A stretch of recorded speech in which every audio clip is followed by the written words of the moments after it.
Thank you very much to trocaire for inviting me here today. It's great to be able to participate in this discussion and add our own perspective and our own experience on what has occurred. And thanks very much, Cliona, for a great introduction.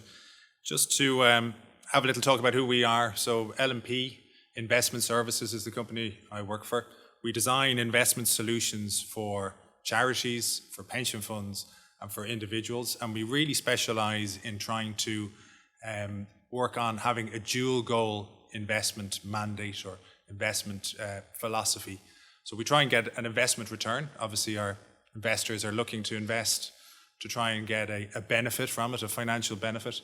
But we would also look at trying to get a social or environmental or a developmental return. So one of the things we look at is trying to invest into the developing world to try and promote justice and development there.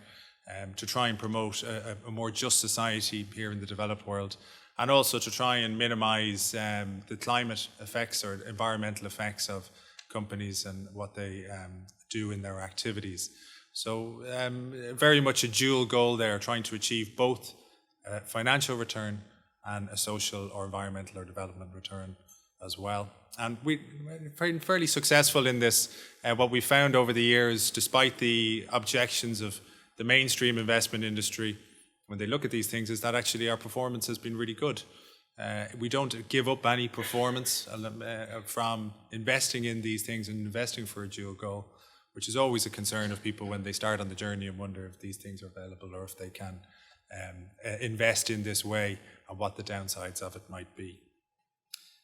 So looking in Ireland, what people are doing at the moment, how people can approach this issue if they want, how they can use their investment portfolio to promote their own ethos, to do some good with the money that they hold. There's several approaches to that. The first will be very similar to the divestment campaign that we hear and we're discussing here today and we're talking a lot about. So screening your investments or filtering your investments to exclude the ones that are having harmful activities.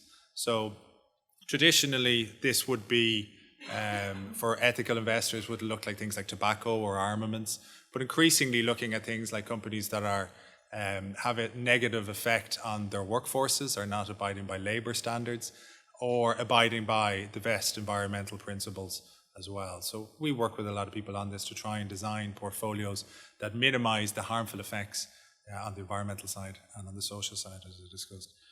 The other way, and very much if you think about an divest campaign, it's very much you're trying to push people push investors out of harmful activities, but you also want to pull people into positive activities, things that have a positive impact on the world. So another way of approaching this is from the invest side. So investing in positive impact investments that mitigate climate change is a very important thing, or mitigate social issues or whatever it is that you might be trying to address. But in the context of today, looking for investments that will promote clean technologies, promote the adoption of new technologies that will accelerate a move away from fossil fuels and into the alternatives that are out there that are working well, but are just not getting enough investment to get enough traction and sufficient traction to be a really important part of our energy mix or our transport mix or whatever it might be.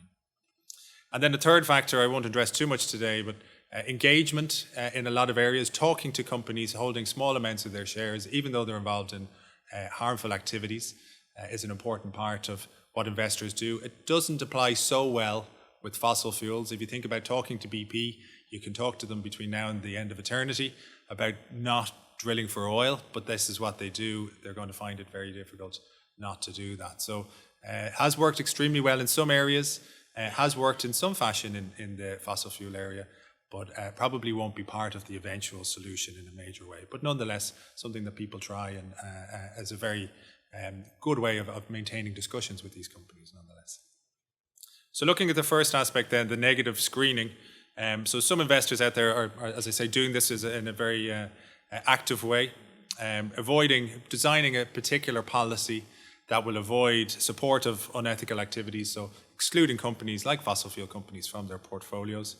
And then kind of looking at a sustainable view of a company as well, trying to get a whole idea of whether they're acting sustainably. So looking at the company in a holistic way and trying to see, are they helping things from an ethical and a fossil fuel viewpoint, or are they being detracting from the whole idea of what ethical investors are trying to do? And that really does tilt the portfolio away from investment in fossil fuel companies or other sensitive areas that the investor is trying to exclude. And the other important thing, and I think it's a very much a two-sided coin, so divesting is one side, but investment is equally important. And investing for a positive impact is what a lot of investors are doing in this area in Ireland. So you're looking to try and invest in companies that are at the forefront of the clean technology revolution that Marcus discussed earlier and other people have alluded to. And it's very important because, a number of years ago, a lot of these clean technologies didn't exist. And ethical investors or campaigning investors or positive impact investors would have looked at these areas and would have been the first to put monies into these areas and would have been, the originators of a lot of the investment movement that has occurred. And it's been followed on, it's becoming increasingly mainstream now, and other investors are looking, there's a very strong demonstration effect. But positive impact investors are very much at the early stage of a lot of these technologies and have helped them move more into the mainstream. So just talk a little bit now about some of the investments that have been done. These are actually happening in Ireland at the moment. Investors are putting hundreds of millions of euros into these type of investments. And they are charitable investors, religious investors, pension fund investors and individual investors. So hopefully, with these ideas and what we're putting forward here, we'll explode the myth that it's difficult to do this. It's not possible for pension trustees or charitable trustees to do it, because people are actually doing it at the moment and they're making a real difference with the money that they're putting into these investments. So one of the investments that we've seen a lot of money going into is, you see here the clean technology, the wind. So there's an infrastructure fund in Ireland that's available at the moment, invests in wind power, invests in biomass energy plants, which convert biomass into electricity. So, investors putting money into this and promoting these technologies, making them more and more important as part of the energy mix within the country. We've also seen money going into solar investment. Unfortunately, not here in Ireland, as our panel discussed earlier, but we would have been one of the earlier investors into UK solar, where they have a support regime. Solar is not yet at the stage where it can be invested in without a support from government in Ireland. You might have noticed our climate is not particularly conducive to solar. Anyone who lives here, we like to talk about the weather a lot, but we don't talk about sunny days all that often. So solar doesn't rely totally on sunny days, but it is important for it. So it does need support, but it is getting more efficient. The more money that goes into it, the more is built. Mark talked about the Model T Ford earlier. It wasn't a very efficient car. You probably wouldn't stack it up very well versus a top of the range hybrid car these days. So why has that change occurred? Because money has gone into the auto industry over a prolonged period. So money going into solar has made a huge difference. As Mark alluded to, the 5-fold decrease in solar costs over the last 5 or 6 years has been a huge factor in making this much more of a mainstream. And it's looking now like it's becoming increasingly part of the solution for climate change and combating climate change around the world. Another picture there of the solar plant. Another investment that Irish investors have done over the last while is a global renewable energy fund. This is a fantastic investment for people who are looking for a positive impact, because it's operated by the European Investment Bank, but it catalyses over €1 billion of investment into renewable energy projects in the developing world. For us, this is fantastic because we're looking for a developmental and a social and environmental return, and this gives us all three, as well as a very strong positive financial return.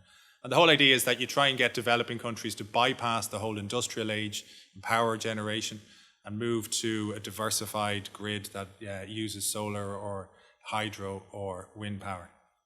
And there's some pictures of this fund in operation. There's assembling a wind farm in South Africa and a hydropower plant that's been built in India using money from this particular fund. Clean technologies then, just to note that it doesn't have to be fossil fuel related. There are other clean technologies out there. So show a picture of an innovative French wastewater treatment plant that's been invested in by Irish investors and has had a very positive environmental effect, not specifically in the fossil fuel area, but on the quality of groundwater And this is a process that's been taken up by many companies around the world, so it's been an excellent performer that way. Looking at an Irish company that other people have invested in, Nualite, it makes LED lighting for food retail and looks to reduce the carbon footprint. So the LED lighting in cabinets in supermarkets uses less than a tenth of the energy of existing lighting. So again, it doesn't have to be divestment. This is something that's a real positive investment that is making a real change and is the opposite side of the coin, as I said, from the divestment, and is where a home for where the money can go and get a good return if investors can make the move away from fossil fuels. Other investments then, just to mention in brief, forestry is a fantastic way of sequestering carbon. So again, a very important part of the fight against climate change. Sustainable buildings. We hear very little about the built environment. Governments focus a lot on power generation and improving transportation through better emission standards. But built environment is a huge factor, and it's going to be a very important factor in fighting climate change. So other countries are very advanced in this, but I'd like to see a lot more from the Irish government, and we've supported some investments along those lines. We'd hope that there'll be more coming in that direction. And then there's some funds that are also directing money into energy efficiency projects, providing capital for new lighting, new combined heat and power plants for large buildings like hospitals and schools. That will mean that they will have a much lower carbon footprint. So again, big part of the whole fight against climate change. So just to mention as a final sum up, these investments are happening at the moment. They are available. If people say that they're not available for pension funds or trustees or charities or whoever it might be, that's not really true. Irish investors are investing in these right now and making a positive impact and making a good financial return from them. So if you're involved maybe in investments, or everyone has investments probably in the room, be it their pension fund. If you're in an older member, maybe you're in a defined benefit pension fund where trustees are making a decision. You can ask them questions about, are you looking at this? Can you provide investments or tilt towards investments that are doing this? If you're a younger member, you might be in a defined contribution scheme where you actually get to decide where the money goes.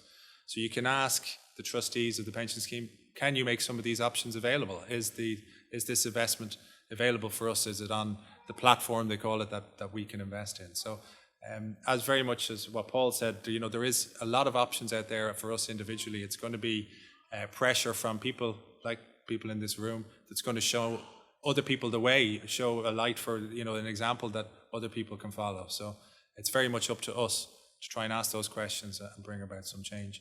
And we can use our investment portfolios for that purpose.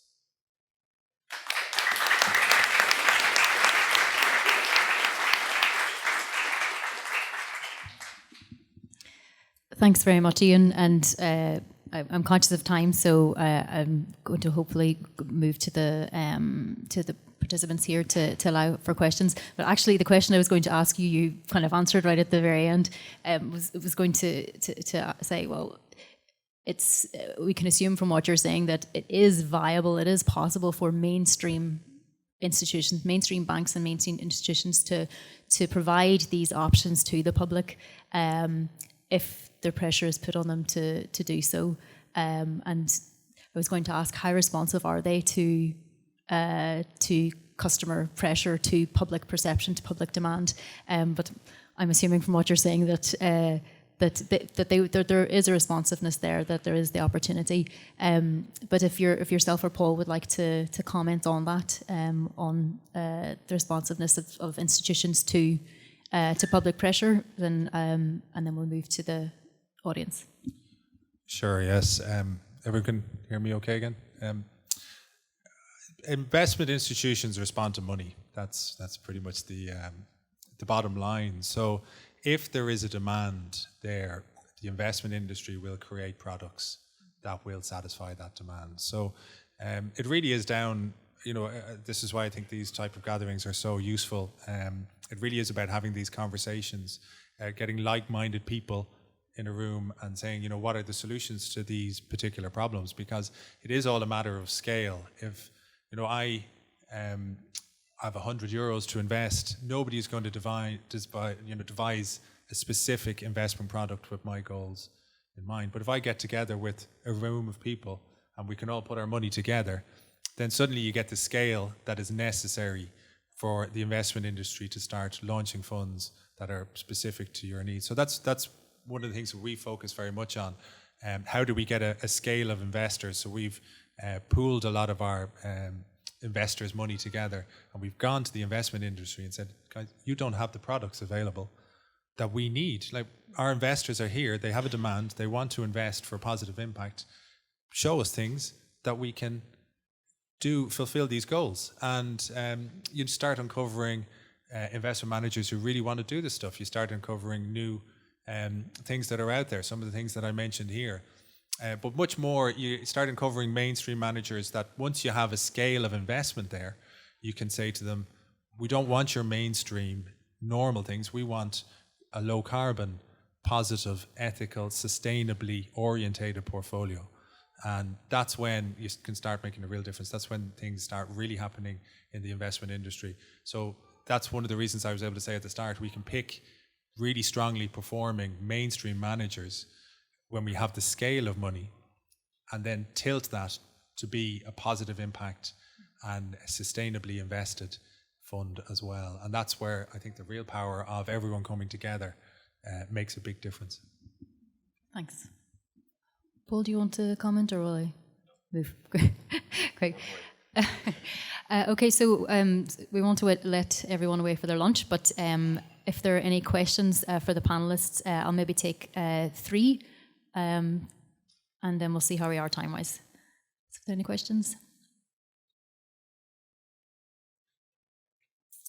Let's see, one. Sorry, if you can just wait for 1 second till we get you a mic. Thanks. I'm Martin Murray, and I'm from the, it's working, yeah, from the Armagh Diocesan Justice Commission. I was just wondering, are there any other areas in the church apart from Trocaire who have or are inquiring about divestment that you're aware of, Ian? Yes, yeah, it's certainly a question we get. So we would deal with some religious investors as well as other charities and pension funds. And it's a question we're getting asked a lot. There's a lot of people very focused on it because of the Pope's encyclical, for one thing, but it is becoming more mainstream as well. So we're seeing a lot of interest in it.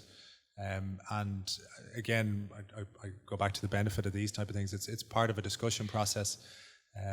Because of the pooled nature of investments in general, everyone has to, be on the same page. Everyone has to try and move together. So it's very important that we're raising awareness on days like this, trying to get everyone who has a like mind to try and move together on these things. So at the moment, we're on a journey with our investors and with people in the church and with other elements, and having discussions with people. We're in a low carbon position at the moment with the way that our investors are invested, but we want to go to a very low carbon type portfolio, and eventually we would see just all fossil fuels being completely excluded. So we're doing a lot of work on that. There's some technical discussions need to be had, and going back to some of the discussions earlier, benchmarking needs to be brought up to standard. How do you measure these things? How do you measure the positive impact? How do you measure performance when you exclude these type of investments? But yes, there's a lot of discussions going on. There's a lot of church investors looking at these things, and I think it's fantastic that everyone is getting in a room. We hope to have many more of these discussions throughout the year, and hopefully we can make a real positive difference with them. There was a gentleman on the side towards the back, and then another one here, and then John, and then we'll maybe leave it at that. Apologies. If there's more discussions, the panellists will all be having lunch as well, so you can approach them individually. Thanks very much for all those presentations. I'm Paul Price from Antashka.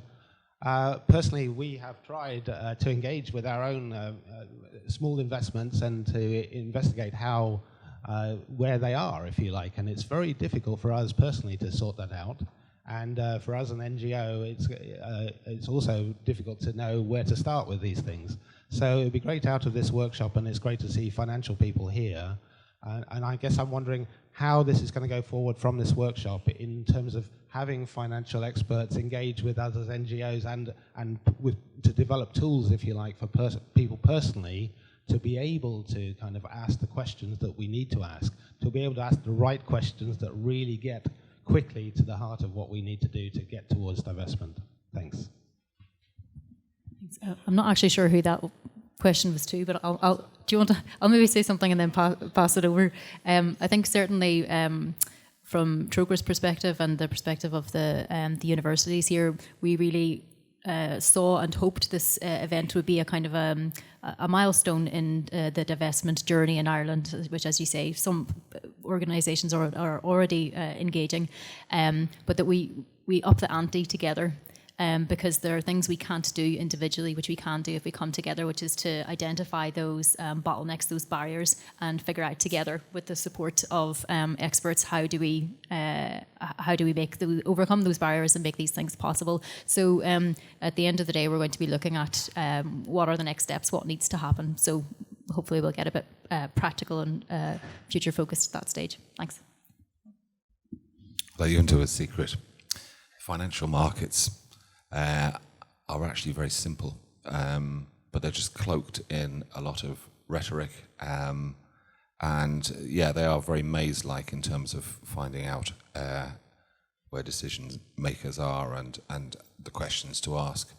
So maybe one of the outputs of this workshop, I'm just going to volunteer Ian and myself here. So maybe what we should actually try and develop, as you say, a toolkit, a sort of questionnaire that people can actually download from Trocare's website and be able to be in a position to ask relevant questions, because I'm sure that once you have financial professionals on the hook, you might get some traction.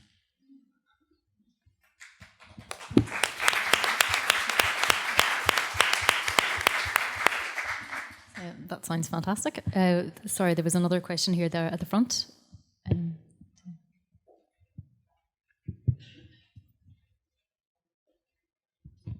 Thanks, guys, for all the amazing talks. Ian, I just had a question specific for yourself there, just with regards to the positive impact investment. I was wondering, could that be used for upstarting renewable energy co-ops to tap into for urban areas, say, for example, with solar power? We were looking to get involved in this and looking for some capital to develop these co-ops. Could this be an avenue to be used? Yes, I think so. We're certainly, we're always looking to talk to people about new types of investment. As we mentioned, it has to have the dual goal, we want to get a return, but we also want to have a positive impact. One of the things that we've struggled to do with it, there is a lot of investments out there in the developing world that are now available, and then in Europe and in the UK, but in Ireland less so. And one of the things we're certainly looking at is to try and do some community-based investments, maybe around the area of social impact bonds, homelessness, some things like that. So we'd certainly be very interested in any kind of community-based schemes that could be designed into investment products that investors could work into. So yes, we'd be very happy to talk to anyone on those particular issues. Yep. So certainly drop us a line and we'll have a look at it. And just to mention as well on the trustees and the toolkit, I'm very happy to work with Paul on that. I think it's a very valid question, very useful way of moving forward. There is no reason why you can't be invested in these type of things, be you a pension scheme or an individual or whatever it is. So it is just about getting enough of a confidence, I suppose, to ask the right questions of your investment managers. As Paul correctly says, it's not rocket science, although it can be made to seem like that. So, any help we can be on that score or any advice we can give, we're more than happy. We know an awful lot of our relationships have started from discussions like this, so very happy to provide any advice and help that might be needed. Thanks, and we'll go to John for a quick final comment or question. Sure. Thanks. John Smith from Trocare here, so I don't want to keep people from their lunch, but I think the toolkit is a fantastic idea, and this may be a question that would be in the toolkit, but I'll ask it nonetheless. So it's for Ian. So when consumers are met with the response of, much of what you said was around, this is possible, people can invest in these products, But when consumers are met with the response of, look, it's high risk and the returns maybe won't be as big as from other investments, could you comment on that, please? Yes. One of the things that's fascinated me over our particular journey over the last number of years, and I've been nearly 20 years in L&P looking at these things, is just when you start examining all these type of investments, how it's easy to dismiss them in the initial stages, particularly if you're a mainstream person, because they do seem higher risk, or they may seem like they have a lower return. And intuitively, if you want to have a positive impact, a lot of people think, you can't have your cake and eat it. You can't have a positive impact and actually get a good return. And one of the things that's fascinated me over my particular journey is that just, if you think, that's nonsense, I'm actually going to see if there's any proof to this. And you start reading studies, or you start looking at investments, or you start actually investing and having, a really positive impact from the investments, but also very strong investment returns from them. That is just kind of lazy thinking on behalf of the mainstream. So there is plenty of things out there, as I said, and hopefully that answers your question. But there are other options. You don't have to sacrifice return. Certainly, our numbers would show that you can get as good a return, if not a better return, from investments. I think Paul showed a very good graph there of the oil industry. If you had divested from oil in 2010, you'd be way ahead. So it's not really, and certainly as Mark showed earlier with coal, that's just been a stinking investment. So trustees always have this idea, or investment managers, we don't want to limit ourselves. We have a duty to keep our options open so we can pick the best investments for people. That's, a bit, they like to do that. They don't want to be limited on an ethical or a positive impact viewpoint, but there's no way you would ever consider, you'd always limit yourself from investing in stinking investments. So investment people limit themselves all the time. They just don't want to limit or think about new ways of limiting themselves, or think about ways of transferring money into different types of investments. And I suppose if you're brought up in that way and that's the way you've operated for a long time, that's fair enough. But with a little bit of thinking outside the box, with a little bit of creative thinking, it is possible and to find investments that are of a similar risk, better returns than you can get if you don't actually look under these positive impact rocks that we've been looking over the past few years. Thanks, Ian. I just want to say thank you very much to all our panellists for their inputs and for the questions. I hope it has helped to set a kind of a backdrop also for discussions this afternoon. I think just to reinforce what we were saying earlier about what we hope divestment can do to help us create systemic change here in the Irish context, and the need for the various strands. So if we need to use divestment to engage in both with the political circles on policy, as well as directly with the financial sector to start to change investment trends now, so that we can start to see that positive reinforcing loop where policy and action and investment trends begin to reinforce one another, so that we move towards that tipping point here in Ireland to contribute to the European and the global movements. And that the start of that journey is asking those difficult questions, is our own divestment journeys, and using that divestment journey as part of our influencing strategy. By publicly making our commitments, by engaging directly with our financial institutions, and by lending our support as individuals and institutions to the campaigns that are calling on the government for more consistent, coherent, ambitious and just policies. So that will hopefully build us our bridge to the afternoon, where we're going to look, we're going to have inputs from a number of panellists sharing experience and ideas and plans about how to engage in divestment activism, to hopefully inspire us about how we go forward. So thank you very much, and apologies for running over, and enjoy lunch. Thanks.